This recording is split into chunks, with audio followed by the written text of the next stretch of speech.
I used to think abuse had to be loud. I thought it looked like fists, screaming, or broken furniture. I was wrong. Sometimes it looks like smiling in family photos, while people plan your life in a group chat you'll never see. Sometimes it looks like your husband choosing silence, while his family decides you're the problem. And sometimes, it looks like realizing the people you trusted most have been preparing for your breakdown, instead of preventing it. I'm a 34-year-old woman, married for 11 years, together for 14. We have 2 kids. From the outside, people think I married a good man. And for a long time, I believed that too. But what I didn't understand until recently is that sometimes the most toxic partner isn't the one yelling or cheating. Sometimes it's the one who never chooses you. The early red flags I ignored. When I met my husband, Daniel, he was gentle, quiet, and extremely close to his family. At first, I thought that was a green flag. He called his mother every day. He consulted his older sister about everything. He described his family as tight-knit and protective. What he didn't say was that they were controlling. On our 3rd date, his mother asked for my full name, where I worked, where I grew up, and if my parents were still married. I laughed it off. Daniel didn't. He answered for me. Marriage meant joining their family, not building ours. After we got married, his family became omnipresent. His mother had a key to our apartment.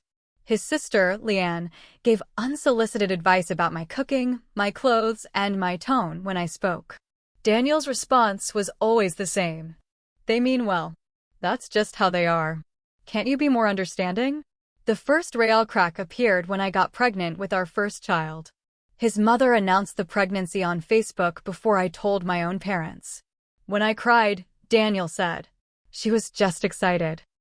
When his sister criticized my weight gain at a family dinner, he said, she didn't mean it like that. I started shrinking myself to keep the peace. The birth that changed everything. My labor was long and traumatic. I explicitly told Daniel I only wanted him in the delivery room. Guess who showed up anyway? His mother. Daniel let her in. I was in pain, exhausted, terrified, and suddenly being scolded for not breathing properly. After the birth, his mother held my baby first. Daniel didn't notice the tears streaming down my face. Later, when I finally snapped and told him how violated I felt, he said, "You're being dramatic. This wasn't about you, it was about the baby." That sentence stayed with me. The slow erosion of my voice. Over the years, it became clear that any boundary I tried to set was treated like a personal attack on his family. If I asked for privacy, I was isolating him. If I disagreed with his sister, I was causing tension.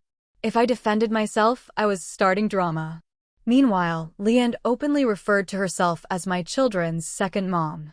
She made parenting decisions without consulting me. She criticized my discipline. She told my kids things like, "Mommy worries too much." Daniel never corrected her. When I became the villain, the narrative slowly shifted. According to his family, I was too sensitive, too emotional, too controlling, too negative. And Daniel let them believe it. At family gatherings, he would stay silent while they talked about me like I wasn't there. Once, his mother joked that Daniel would be happier if he'd married someone less complicated. Everyone laughed. Daniel smiled. I excused myself to the bathroom and cried quietly for 10 minutes. The financial control I didn't see coming. After our second child, Daniel suggested I stay home just for a year. That year turned into 5. Gradually, all the accounts moved into his name for convenience. He gave me a monthly allowance. If I questioned a purchase, he asked why I didn't trust him. When I mentioned going back to work, his mother said, "Why would you abandon your children?" Daniel nodded. The incident that opened my eyes. Last year, my father passed away unexpectedly. I was devastated. The funeral was scheduled for a Friday. Daniel told me his family had planned a weekend trip and it would look bad if we didn't attend. I stared at him, waiting for him to realize what he was saying. He didn't. He suggested I go to the funeral alone and join them later. I didn't go on that trip. Something in me broke that day, finding the messages I was never meant to see. A month later, Daniel asked me to check something on his tablet. A message notification popped up. It was from his sister. She's spiraling again. You need to get her under control before she turns the kids against us. I scrolled. I shouldn't have, but I did. Years of messages. Complaints about me. Mocking my anxiety. Discussing how to manage me. Suggestions to limit my access to money. Jokes about how I'd never leave.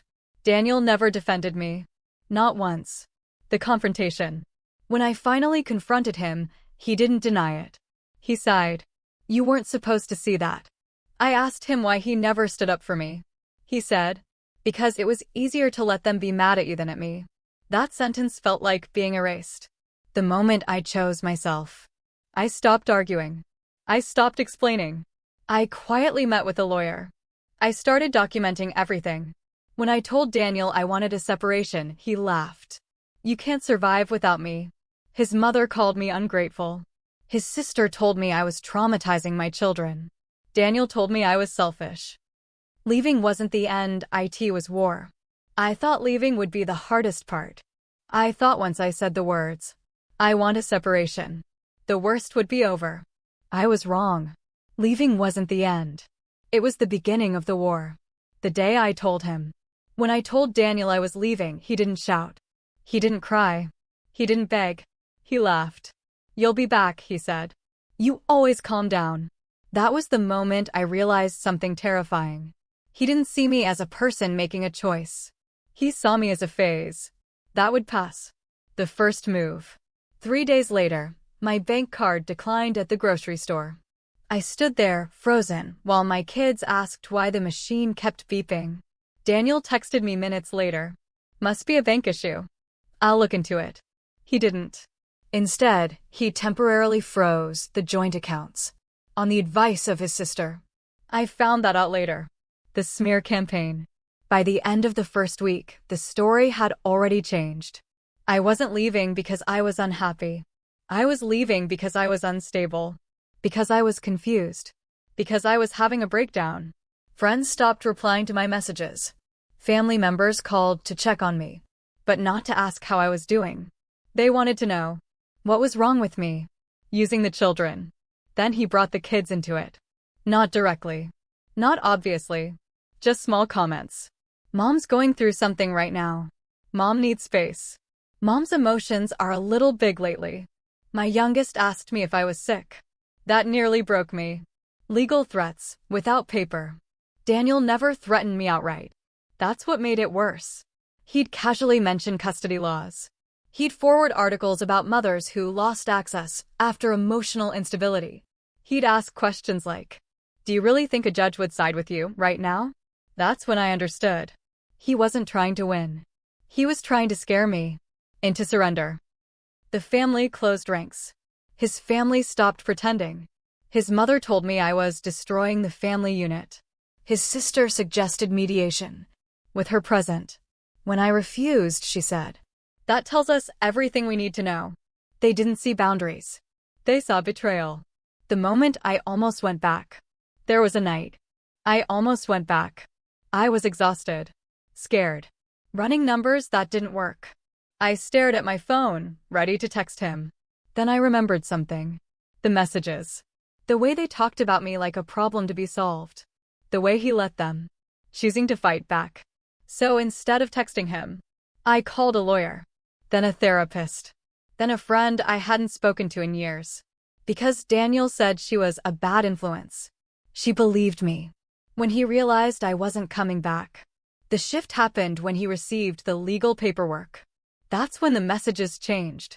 Suddenly, I was cold, cruel, vindictive. He asked how I could do this to him, as if I hadn't been surviving quietly for years. The final power move, the last thing he tried, was guilt. He told me the kids needed their old mom back, that his family was willing to forgive me, that we could pretend this never happened. I looked at him, and for the first time, I said no, without explaining myself. Where the war ended. The war didn't end with yelling. It didn't end with apologies. It ended quietly. With paperwork. With distance. With me rebuilding a life. He was never meant to control. Leaving wasn't the end. It was the war. And I survived it. Wish I could say there was a moment where everything suddenly felt better. There wasn't. Healing didn't arrive like relief. It arrived like silence. No one calling to tell me what I'd done wrong. No one watching my reactions. No one managing me. One night, I realized something small, but terrifying. I hadn't apologized.